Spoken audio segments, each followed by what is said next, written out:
Good morning. Thanks for staying. Shut the doors, don't let anybody leave.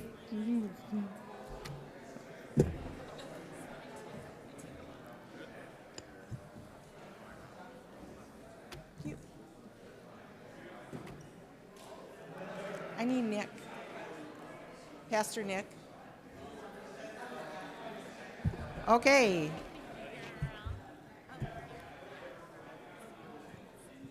I was kidding about the doors, but that...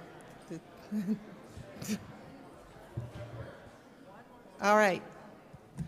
For all of you who were maybe here last week, we went through Last week we started the conversation with the congregation about the change to a two-pastorate co-lead model. And in a minute, Pastor Nick will be in to say a few words about that, followed by Mike Ratke, who's going to briefly explain again what that means in terms of our search committee. If you were not able to be here and would like more information about what was presented last week, which was, a half hour's worth of information that we're not going to repeat this morning, that is available online by going to last week's sermon and to the Facebook Live after the service. The presentation and the questions are all there for you to listen to. Again, feel free to call me, call other members of church council. We want to hear your questions. We want to hear your concerns. And I'm going to call Pastor Nick up first so that he could talk briefly about the co-pastorate model.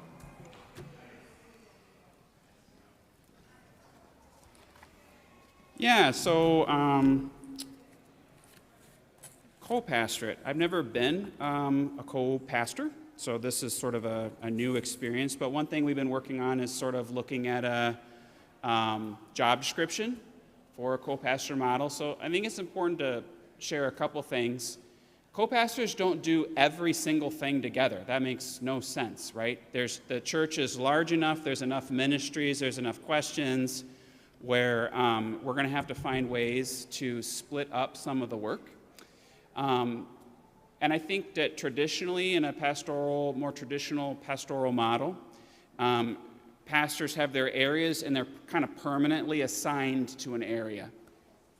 So one of the neat things about co-pastoring is that it doesn't have to be so fixed over time.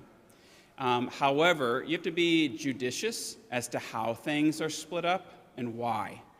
So one of the great things about thinking about worship is that we would be able to split the roles in worship rather evenly. And then over time, you've got multiple voices that are creating relationship with the church.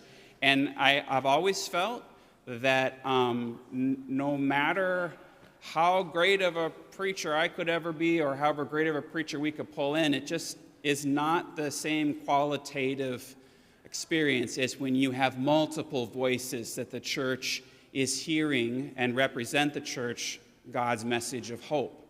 So that's really exciting for me. Now, there are things about being co-pastors, though, that probably should be clearly delineated, and we've got a pretty good list. So co-lead minister specific responsibilities that could be divvied out between two people. So mission and outreach, that is a programmatic area that's going to be, I would think, fall on one of us, and we would become the pastor assigned to that programmatic area. Now, would that be permanent and forever? Maybe, maybe not. But my experience with working with programs and churches is once you start a programmatic area, you're looking at a 3 to 5 year commitment in that area to really help develop, bring your voice, create relationships. So it's great to create multiple relationships, but at the same time, you need to have a focus, I think, and stick to it. Especially if you think about visitation for people who are vulnerable. If we're always cycling through pastors and they don't get to see the same person, that kind of pastoral experience and relationship can't be developed as well over time. So I would tend to believe that it would be better that as far as the pastoral visitation elements is that we find a way to create relationships with people over time and stick to those relationships. Other areas, involvement with children, youth, and families, involvement with kind of overseeing the creation of the worship process, involvement with leading staff meetings, keeping organization. Those are all things that we could find ways to either permanently, stay in one area to create continuity, or find ways to share it in new ways that haven't been shared before. I guess one of the things that's exciting is that the competencies that we would look for in a co-lead pastor: honesty, trustworthiness, reliability, open to new ideas and feedback regarding performance, confident and comfortable leading with an equal partner, geared towards developing a clear future of the church with the ability to lead and manage change within a large organization, proven ability to interact with others, regulate one's emotions and behaviors, solve problems, communicate effectively. Like, these are things we would want for any leader, right? But these are unique, I guess, pressure points that I lifted up and highlighted I wanted to share with you, because the whole idea of sharing is just a different position. You're adopting a different position to the role and understanding of your voice and your efforts and how they are utilized. Does that make sense?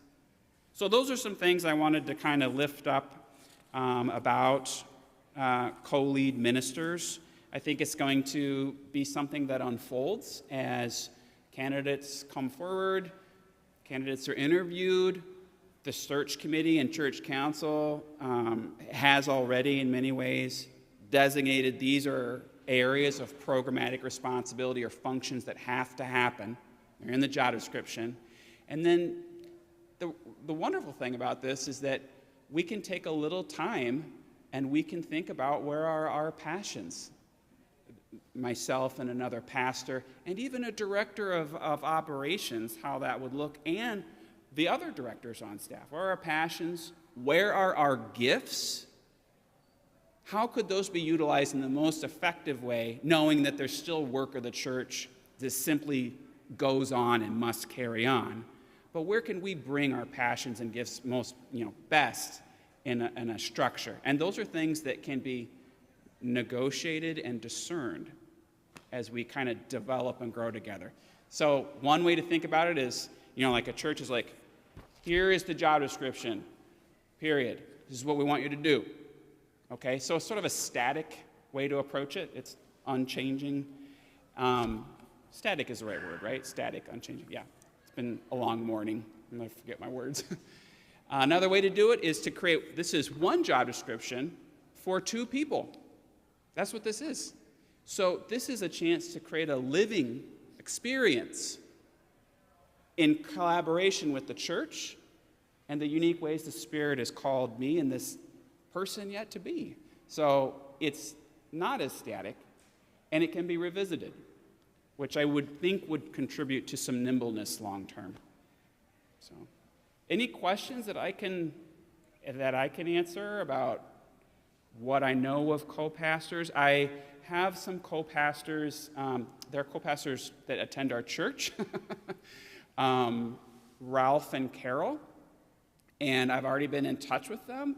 And we're going to have lunch, and hopefully, maybe when a new co-pastor, co-lead gets on board, we could all sit down and they could sort of share their wisdom. Now, they're married, but they're still co-pastors. And this is a chance to really, have some shepherding from people who have done this for years in a living way. Question? Pastor, do you think it'll be easier for the search committee to hire essentially a co-pastor as opposed to someone that would be labeled as a senior pastor? That's a good question for the search committee. That's a great segue, Mike. Thanks for that. Yes, I think the answer is yes to that. And I'll talk a little bit more about why that is. So we're really excited about this change. We are very excited about this change as a search committee for a number of reasons. I think one of those was that for that very reason of looking at the entire description of what we were looking for in a senior minister. It's a lot of stuff. It's a lot to ask of any one person. And I think that's played out, if you look across the country, at the level of burnout that exists, particularly I think among senior pastors. And I mentioned this last week that this summer when we had our top 4 candidates, 3 of those were not in churches. They had left their church and didn't have a home church at the time. You know, speaking to the stress of the role.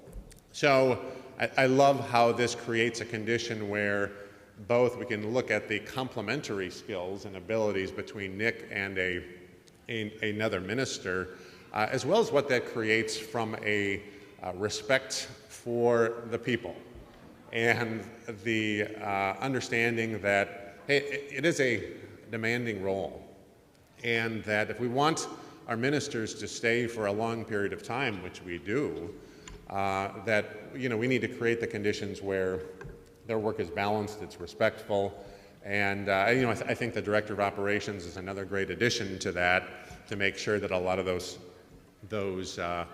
skills are done and take that weight and burden off of the minister so they can focus on other things that they're very gifted in. So that's a long answer to that question, Mike. But as long as I'm up here, I'll go ahead and add a couple other things. So as far as beyond our excitement, looking at our next phase of adjusting the process. So the criteria that Nick mentioned, the criteria that we've been looking for, hasn't really changed. I mean, those are the things that we're looking for: leadership, we're looking for great preaching, we're looking for strength in social justice and community connections. Lots of those things. We're still looking for those things.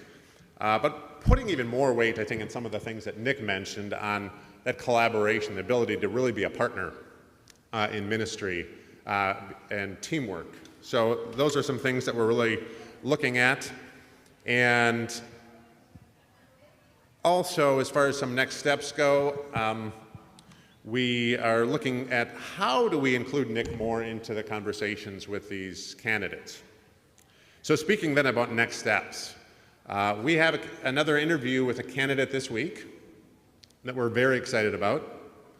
And then after that interview, so we currently then have 6 candidates that we think are wonderful, that we're going to be having discussions as a team and making decisions about narrowing that group down and then deciding on next steps from there. And that next steps could include a couple of things. One could be, hey, let's continue to be open and have the position continue to be open for other candidates to come forward, or to close the posting and say we believe that the Holy Spirit has brought forth to us the candidates and the pool that are going to lead us moving forward, and then make our next steps, which would be bringing candidates to town in the near future to meet other people and continue our discernment process of coming from perhaps a few candidates down to the one that we would bring forward to all of you. So we have some decisions to make in the next week.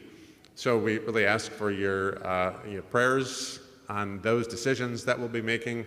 But I'll tell you from bottom of my heart and for our team that we're really, really excited both about the changes, both from a council standpoint as well as the great candidates that we have before us right now. So with that, what if any questions do you have for me?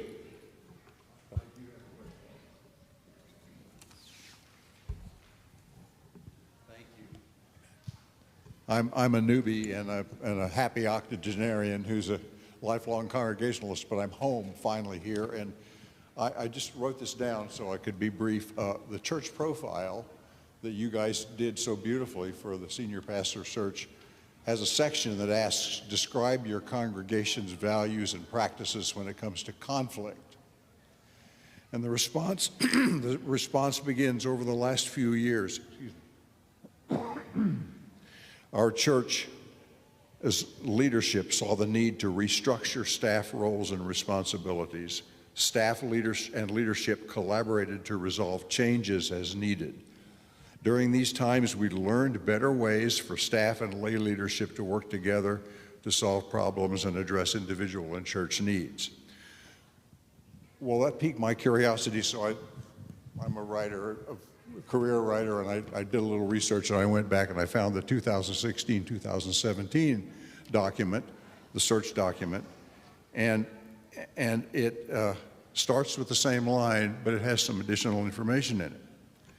It says, over the last few years, our church leadership saw the need to restructure staff roles and responsibilities to deal with some areas of persistent dysfunction. Staff and lay leaders engaged in difficult and sometimes emotional conversations about how that restructuring should happen. Those conversations resulted in new policies, changes in staff roles and duties, and the elimination of the role of church administrator. So I'm thinking about the council-centered flow of co-pastors and the director for operational ministries, and my questions are, well, my observation is apparently the administrator's back in business. And so my questions are, how might those better ways you talked about 7 years ago no longer apply because you're going to do this, you want to do this again? Or to flip the question, how might lessons learned from the experience be applied today? And I guess my bottom line is, to put it bluntly, what's made the role of director for operational ministries desirable again? I mean, I'll ask the question as a little bit of an outsider to some of those things that you were talking about, but if you look at what the job description of the role is for an operational director, looking at all those business functions that are in the job description, I think it's probably safe to say that the need for those expertise has never changed. I think a decision was made once upon a time that how or who's going to be filling that role. That's something that has changed. But, at the end of the day, I think, and asking the question of who do we really want to be performing those roles? Someone who is specifically trained, skilled, and has a lot of experience doing things like, HR and other business functions, or do we want that to rest on one of our ministers? I think when we looked at that, and that was looked at the council, and when they unanimously made the decision several weeks ago, the answer was emphatically, we want someone with specific skill set for those roles and not have that fall on the ministers. I can't speak exactly to what the reasoning was a number of years ago as to why that had changed. But what I know from working with organizations as part of what I do, sometimes we don't get to the root cause of why something wasn't working, and we make changes like that. But at the end of the day, if you really look at the purpose and the function of having an operational role like that, and what they'd be doing and how that would be offsetting that responsibility from the ministers, I can't see it being done any other way other than putting that burden back on the ministers. So, kind of a roundabout way to answer the question, but at the same time is today, at this moment, what does the council look at and feel like is the right decision to make? That seems to be it.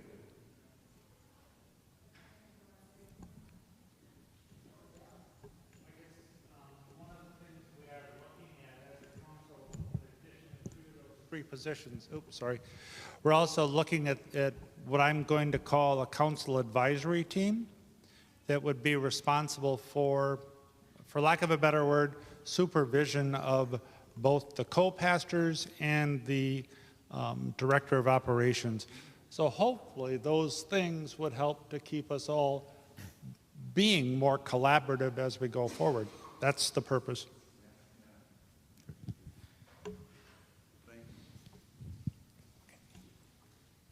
You slightly touched on disgruntled employees, stress in the past with employees. Does our church do exit interviews when people leave the employment of the church? And is this not something we should be looking at, why they have left? Yeah, I think the answer is yes. We do exit interviews. And The answer is yes to the exit interviews, and the concerns expressed during the exit interviews are shared with people that are felt to be appropriate to hear those, though the content of the interview itself is confidential. It's just, that's the nature of what happens in HR. It becomes a part of their permanent file. But yeah, I think, we choose to learn from the information that's provided in an exit interview. I am not going to talk about any of that stuff, but I think it would be really nice if a single person, if possible, could visit people, especially our friend in memory care, because she does not always remember from time to time. And it would be nice if we could have a single person who takes on that job. Thank you. Other questions? Great questions.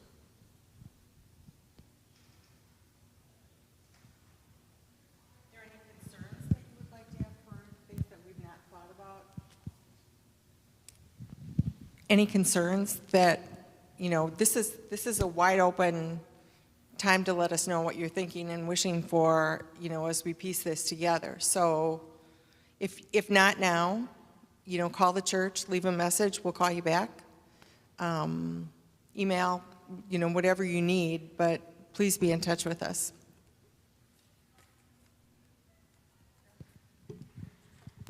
I have a question that doesn't quite relate to the pastoral search. It's more about Vandersall, and I come to this from lots of people coming to me with this question, and I haven't had the answer for them. So people have said that they look at this Vandersall report that has been presented and handed out to people, and they read this, and they say, I don't see anything new on this that I haven't seen for the last 10 to 12 years. We spent all this money on Vandersall. What have we learned that was different or made it worth spending all that money? And I have not been able to answer that question because I don't know. So I know a lot of people would like to know, what do we learn differently, or what has come out of that besides what's just in that report that doesn't really tell us anything new? I would respectfully disagree that there's a lot more to that report than the same old for the last 12 years. And many of you participated in some sharing sessions that have happened over the course of the last 2 weeks, led by Nancy Brown Keller. The report, unfortunately, the timing of the Vandersall, what do you want to call it, collect, the work that we did began prior to COVID, was interrupted by COVID. Pastor Steve was providing leadership during that time. He left, and then we made our best effort, a number of us, to pick up the pieces and continue on with the questions they were asking us. And these are different questions than, what color do you want to, paint the sanctuary, and should we change the upholstery on the pews? They were hard questions about what is the future mission of your church? Who do you want to become? We have this sign that says we're the church of the open door. Whoever you are, wherever you are, you're welcome here. But we were missing the belonging piece. Why is it that, we're in a neighborhood and nobody from the neighborhood attends this church? What is our role in the community, in comparison to what other people are doing? Just because something's a good idea and it's something we're capable of doing may not mean that we're the organization that should be doing it. And so they posed questions to us about how we would answer those questions as a congregation. And unfortunately, some of those big questions got put off by the circumstances we were in. We lost 2 pastors, 3 pastors. We lost momentum. We experienced COVID. I've had some similar questions and some that are very different. And the response to the sharing sessions was, gosh, if we'd known this would have made a big difference. So we're putting the term Vandersall to rest. We're done. We can't afford to use any more consultants. It's over. It will have a new name. And the first step is establishing a steering committee, which Nancy Brown Keller is helping us to do.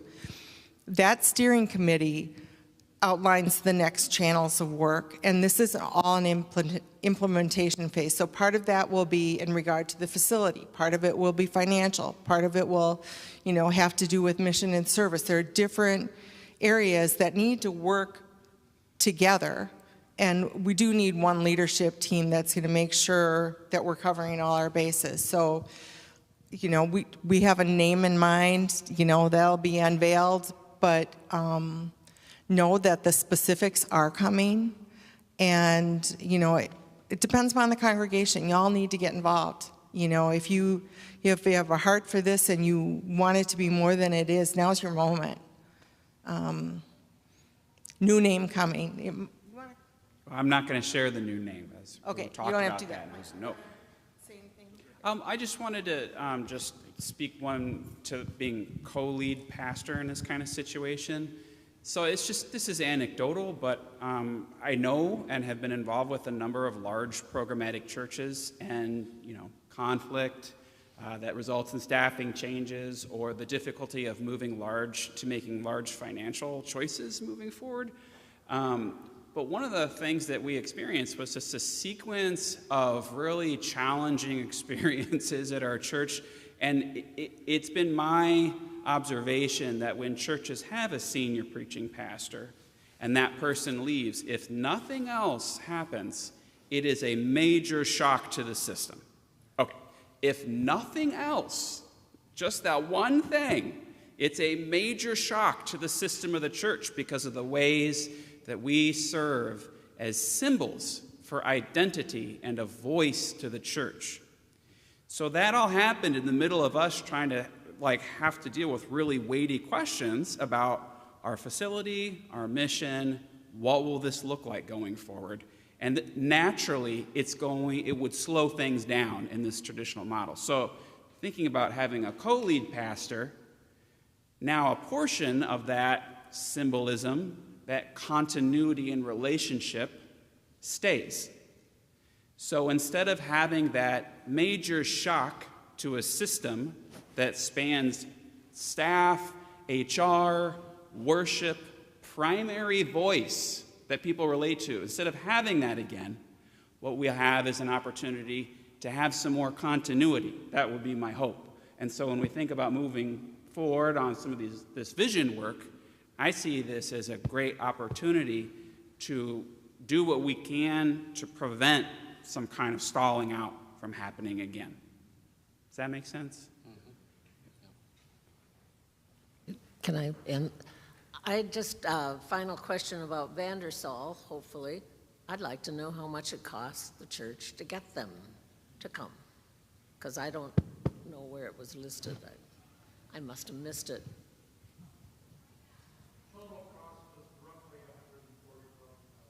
Whoa, okay. Well, thank you.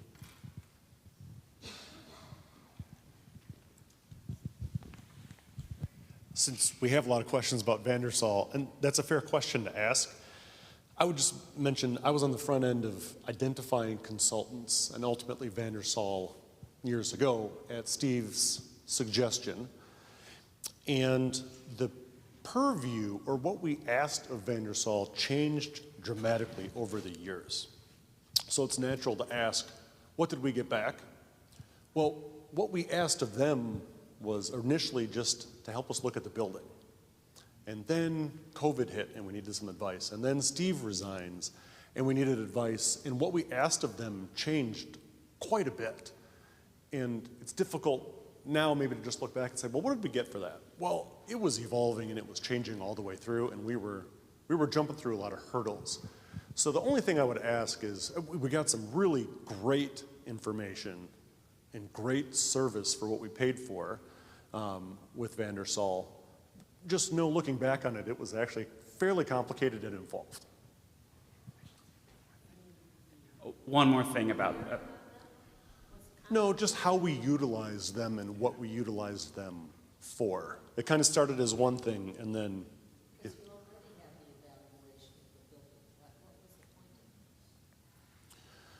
some of, oh,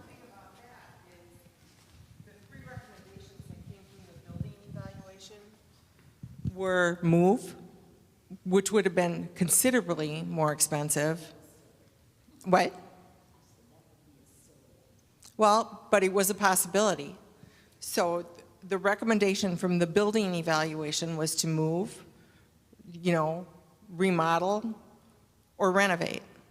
And Vandersall came through and said, you have one more option, and that is to utilize your space to help cover some of your costs.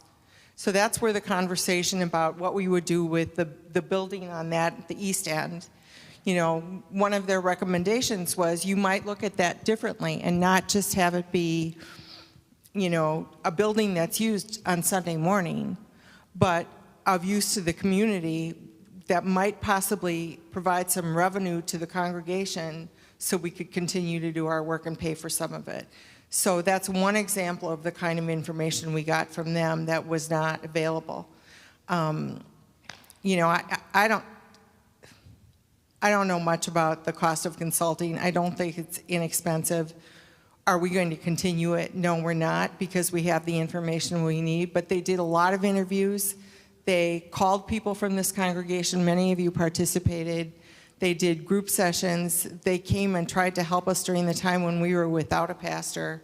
And then we were also under the influence of an interim pastor who did not want us to do anything during the year that she was here. So it essentially stopped in regard to Vandersall. So there you go. Do you think it's important to lift up that part of that total number was when we hired Vandersall to be bridge pastors and be on site? And it was a significant chunk of that. And that's a response to when you have set up an organization around a certain form of patterned authority and leadership, you have to be careful how you are working around that. So if you're going to fill that in the future, people aren't misled and that space isn't inappropriately occupied. So they served as bridge pastor when we were still committed to having a senior preaching pastor. So that was a large chunk of that. In my mind, it was substantial. Pastor Susan wasn't able to come right away. And so they came early in July of. So did they come up with the idea of co-pastors? No. No. Okay. Yeah, something else that I'll add, since I spent a bit of time with those folks and in part of that planning work, is that it's one is I'm not sure all the details as far as what all the conversation has been about vision, but the conversations in some of those meetings that we had in the basement and listening sessions and talking about that belonging and what Nick preached on today, and really talking about what's going to be different, that really creates those conditions of not have our doors open and say, come on in and conform to us, but more really how do we create this sense of you're part of something different here, that people really have a sense of belonging and community. And also, we do a lot of stuff out in the community. We do a lot of things like E2F and help people.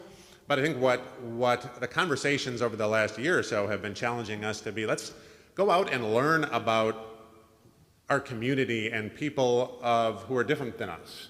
Because we are not, looking around, this is not a great cross-section of what the Fox Valley is. So how do we really go out and appreciate people in our neighborhood, other people in the community, and learn from them? And that's different than at least what I've heard before. Instead of just trying to go out and help and save people, is let's learn who these people are and not looking for them to become members and contribute. We just want to learn who you are because that's going to make us richer as a church community. So I heard that as being something that's different, as well as the concept of what would it be like to make even closer connections with community agencies that have the same kind of mission that we have, and how do we become more tightly aligned with them and connected with them? And lots of different ways you can do it. But that seemed different than just being, again, giving of financial resources or having, volunteering, which is all great. But it was a different level of connection. And I think what that looks like is yet to be determined. So I think, I think that's getting the juices flowing and still flowing from a lot of those conversations, which we're, trying to, because of all the pauses and starts and stops that Chris talked about, really getting that going. But the action phase of this next wave that Nancy Brown Keller is going to help move us in that direction of, okay, now that we have the vision, which visions are great, but now what is that going to lead to as far as what are we going to do about it? And that's what I, just as an observer, have seen a bit of in a lot of places, but this congregation being one, is, hey, it's great to have a mission and a vision on the website, but what are the specific things that we're doing to advance toward that? And that's the next step. And I think as if we really achieve that vision that's being created, the money that's been invested will be well worth it. I think a lot of it depends on what do we do from here. We can't just create a vision and get a lot of input and new ideas from a consultant and then put it on a shelf. It's what exactly are we going to do to make those changes happen, to be that place, to be the leader in the community with regard to social justice like we've been for decades and decades. But now that the world is changing around us, creating a need for us to do something differently, and really being a place that is so belonging, that sense of belonging that, hey, just because of that, we start to look a lot more like our community as opposed to what we do today. There's nothing wrong with that, but how do we even get better? One quick question. This is all really kind of brand new information, at least to me, as far as the structure that we're heading toward, and it feels like it happened quite suddenly. Just wondering if it's really pretty thoroughly defined before you do the hiring so that people really have an expectation of what they're coming to. It feels like we're rushing into hiring, and I don't know what's happening behind the scenes, but I sure hope that it's organized, because it could be a real mess. Yeah, certainly appreciate that concern, and that's a lot of conversation we've had over the last couple of months, actually, is there's a certain amount of clarity that we've been working for, and Nick was reading, I think, from some of that of, what's the co-lead job description look like? What are those activities that, and when we're talking with candidates, that these are the things that, hey, you would both do, but then there's other things that we'd separate out. But, something else that we've talked about too is, as opposed to saying, hey, new candidate, you will be doing mission and service, you will be doing this, part of collaborative leadership is sitting down together and determining what that looks like.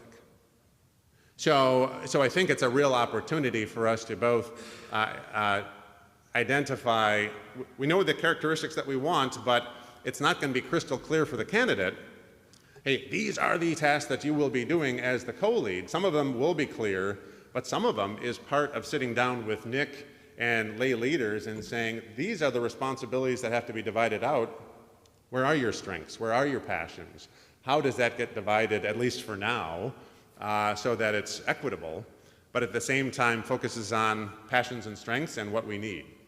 So even though from the outside, I certainly appreciate the concern that, hey, I hope they've thought about it. Rest assured that we certainly have. We've been having conversations about it. We've built some of those things and that language into the job description, the newer job description that exists, and it's been part of the conversations that we've had with candidates. Which, by the way, I don't think I mentioned this before, but when we've talked, and I mentioned this last week, when we talked to the candidates about co-leadership, they are very excited about it. And even though they have, entered in thinking that at the time, because of the profile, speaks about senior leaders, because we built that over the last year. When we've talked about what we're thinking about really the partnership, the shared responsibilities, they're extremely excited and energized about that prospect, even though we might not have everything worked out as far as every detail, but that's part of us looking for somebody with humility, looking with someone with flexibility, and looking for those attributes of collaboration and teamwork and whoever we'd want to hire, because we haven't done this before, so there's going to be some ambiguity to it. So I have a final question on my side. So you're doing the search and the interviews with the co-pastoral slot. So I haven't heard anything, maybe I missed it, in regards to the business side, HR, budgets, administrative side, that third position, if you will. Is that continuing? Is that ongoing? Or has that not happened yet? Or where are we at with that, I guess? When you say third position, you mean and the director of operations. You know, that job description's been worked on actually for a year now. And I see Ted's gone. Dale's still here.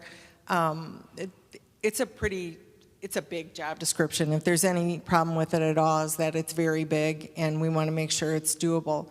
But when you consider the fact that we are also entering a time where we're going to be doing renovations, we need a better financial authority on site. You know, we've had HR things that have come up, and our HR team is entirely volunteer. And the time has come to have someone, a professional on the staff, to handle those questions and not expect, you know, Chris to be here 30 hours a week trying to answer questions that she's not trained in. We've been really fortunate with our HR team. The technology aspect, you know, technology is a much bigger part of our worship than it ever was. And we need someone to oversee that as well and not just, you know, leave it to Dale and the rest of the technology team. So we need continuity in those areas, and you can't do that when the council changes every year and the people on the ministry teams change. You know, we need that professional leadership. But don't think this is something we cooked up last month, because it's, you know, Ted's been hard at work at it for at least a year, and Dale has been instrumental in pulling it all together along with other members of the team. So, you know, we could pass out that job description. I'm not sure it'd be all that helpful. Give us a call if you have a question. Does that answer it for you? No. So, oh, we're not there yet. We're not there yet. We wanted to hear concerns from the congregation. So it was passed through church council last meeting as a, what's the word? No. Concept? A concept, as a concept. But it's part of the trio, you know. And in the past, the senior pastor has been in charge of the administrator. This takes that position out from underneath the senior pastor. It's an autonomous position that reports to probably the executive team for the church council. Chris? Over here. Who's Over here, oh. Chris. Dale Hansen, Technology, and yes, I have weighed in and tried to be supportive in this. And one of the things that we talk about, I mean, because finances come up, can we afford this, can we afford that? One of the things not lost on this restructuring is, again, a lot of the history and present of where we are as a congregation has been based on volunteers helping out. And in this position, financially, when you look at oversight, we're going to be doing technology audits. What are we using? Are we doing things because we've always done them that way? Are there more efficient ways? Are there more cost-effective ways? And this position should be in a position to, number one, support office staff. If we need to move to a new copier contract, that's a major financial implications for us in terms of what that could cost. And having somebody with some oversight and support to guide us through that, I think in the future is going to lead to a tighter oversight of what's coming in and what's going out, which hopefully is supported with everything else. So I just wanted to add that dimension to the structure, is that it brings somebody in-house to support the ministry, support the congregation, but also be efficient with how we utilize our resources. Thank you. Yeah, and just to piggyback on that, like one of the exciting things, I think, is really shifting a system that has a very high pinnacle of power in the traditional form of a senior pastor. It's shifting that system. What it's doing is it's flattening the power curve. So both a co-lead pastor myself and the director of operations, we would be beholden to the same group, right? Not just like one-on-one in an office. Things are taken care of with more people in the room. And so the opportunity is that changes the nature of our interactions, because, you know, when you've got a boss and they do your performance review, it's on your mind. And it affects your relationship with that person. So what we're saying now is that we're moving into a model where collaborative isn't collaborative as option, it's collaborative as you will collaborate. This is the model. If you cannot collaborate as a group, you can't fit in the model. It's a different way of being together. And I think instead of thinking top down, we think from the council out, the council is collaborating. Council doesn't always get along. That's a great thing. The three of us probably won't always get along. That's a great thing. You're not looking to hire people that are just yes people and, you know, you can joke around with all day and you think the exact same thoughts.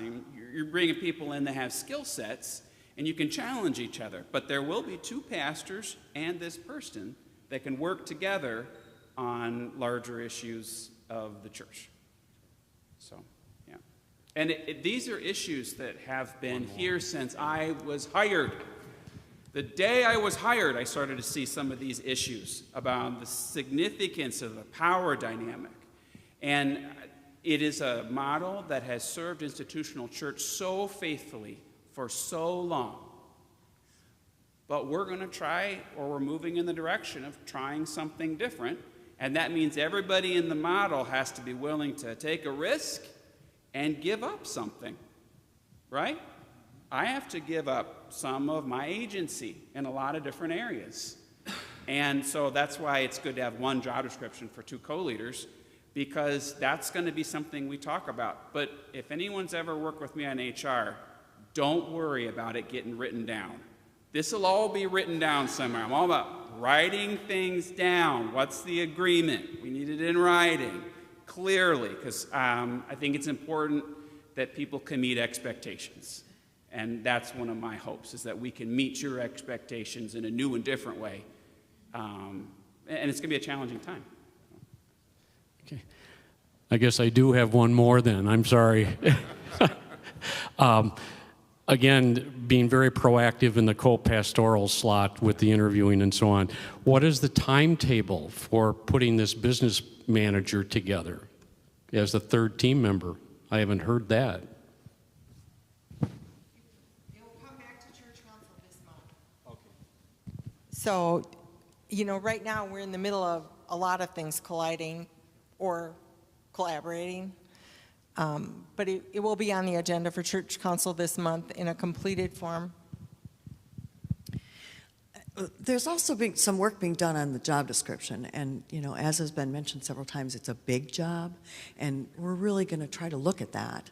And it's a really important job, but we don't want it to be an overwhelming job. We don't want to take what was overwhelming for senior pastors and turn it into an overwhelming director of operations job. We have some really skillful and competent people already here in the church that maybe we can move pieces of that into their roles. So it's going to be taking a look at the whole picture, and that's going to take a little bit of time, but that will be well worth it in the end, I think. And, you know, one of the neat things I'm seeing more than before is collaboration with a variety, like collaboration between the co-lead, the pastor search team, collaboration with the church officers, collaboration with the church council, and collaboration with existing staff. So the existing staff will now have a draft of this job description brought to them, and then really given a chance to hear about it, envision what it could look like, give feedback. So we're all working on it together in different ways, and that is another example of not handling things, letting you know later. It's really saying, no, we've got to all be part of this. We may not agree with how it looks, but we all got to be giving input prior to decisions making. But it could happen relatively, you know, we could be in a hiring process relatively soon. And we could probably do that because we have one of the co-lead pastors potentially here. So instead of this being hung up on we haven't hired a senior pastor, we can't hire anybody else, this is another example where we can continue moving forward thoughtfully. We don't have to put everything on pause. Because it's not about one person anymore. It's about a group. Yeah, and I guess my concern with that said is that that co-pastor now comes into that circle of administration, authority, and so on and so forth, with the idea or with the thought that this operational person is being put together, and that's going to happen fairly quickly. Otherwise, it's going to be kind of hovering in the atmosphere. Yeah, I think at the end of the day, it's something that between Nick and Mary Jo, they're doing today. There's no secret operations person who's doing that other than them right now. So I think at the end it'll be just that clarity of, hey, until that operations role comes, this has to be continually done by the ministry team. But that'll be adjusted then when that person comes, and then they'll be able to focus more on things that are really in their job description other than the business stuff that would be like a temporary. So, Mike, if I could just weigh in for a second about the readiness factor of this position. This position has been suggested for over a year. As I joined in with council in March, it came up, and we were moving in a direction. However, we were very close to hiring a senior pastor, and we said, okay, stop. How can we shift to supporting the pastor? And when we were left with a pastor that declined, we said, okay, how can we go back and look at this? So this position has been a version of this, and this position was not created internally by us. Went out and researched other congregations, potentially our size or others, and how do they manage the business pieces. Chris has had multiple conversations in Wayzata and other places that are comparable. So we've sort of had this, and so we've gotten to the step where we've approved the concept. We're meeting Tuesday after a staff meeting to continue on the language to make sure. I would say that we're in a state of being ready to move, but we want to go through and we want to make sure everybody is on board. We want to make sure that all of the concepts are solid in what we're asking for. And as Chris said, we're not asking too much. We're asking the right amount. So I think that there has been a lot of work, and it seems like it's coming up quickly. But we were able to move after July in this direction when we said, okay, that where we were going isn't going to work. How do we do this now? So that's sort of the history and where we are in terms of preparedness. I think if you want to get a great example of a vision of a church like this, go to the Wayzata, Minnesota website. It's a 3,000-member UCC in Edina, and we've spoken with their pastor. They're operating very successfully. The words of some people I've met from there is that lay involvement in this church is off the charts right now. And as the senior pastor, not the senior, the woman that is currently one of the co-leads, also, she went on to the search committee to help select that pastor. She said, if you were going to start fresh in your church with two new co-pastors, I would tell you not to do it. She said, you need to have someone already a part of the organization that understands the way your church works, and then hire for that second position. I said, well, what happens if somebody leaves? What do you do? And she said, we'll figure that out when we get to it. But right now, I can tell you, people who have been in ministry for a long time will tell you this will never work, and we'll tell you it works really, really well. So, if you're looking for more specifics, go to that website. There are people from here that are going to go visit the church to see it in action. They're doing some really exciting things, including, disability ministries and, rummage sales that make $200,000, and it's all over the place in terms of opportunities for members to get involved in a new and vibrant church. And their philosophy, their language will be comfortable to you. It's very similar to us Diane, yeah. That's been interesting is when you're talking about this, people keep doing this motion, and I really feel like this is lets the spirit in. When we had that more static model, I think it was confining in some ways. But this is generating some excitement, some creativity, looking at things in a new way, maybe getting us out of a box or a triangle. So it's been exciting just even to watch the hand gestures when we talk about it. It's now, things can sometimes be chaos, but I don't feel like that here. I feel like this is generative, it's creative. And so that's just, it's been fun to just see people and the leaders who have been part of this.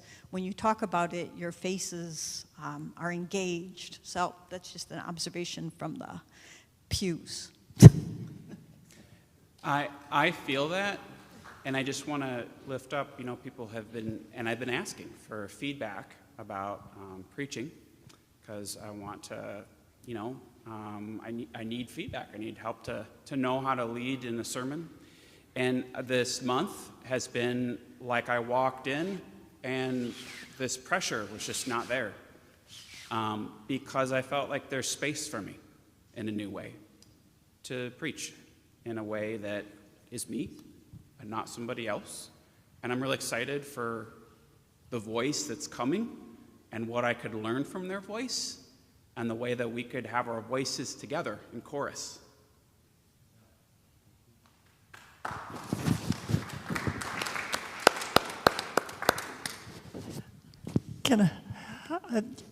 In hearing what all of you are saying, and especially what Diane said, that this is an exciting time, and we're hearing this, and I'm jumping ahead now, but as we do move ahead, I'm guessing people are really going to be questioning and just asking if we can keep, in the future, keep these kinds of question and answer periods available, and just reassure the rest of us who aren't really in on what's happening.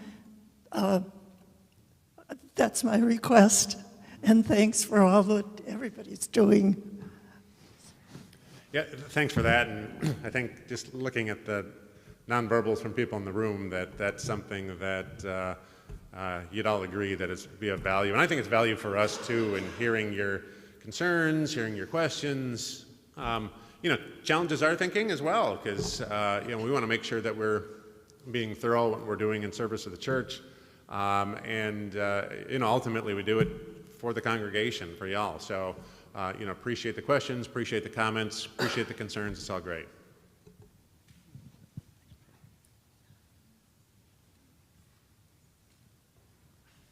Do we call to adjourn? All right, thanks everyone. Thank you. Well, thanks. Sorry.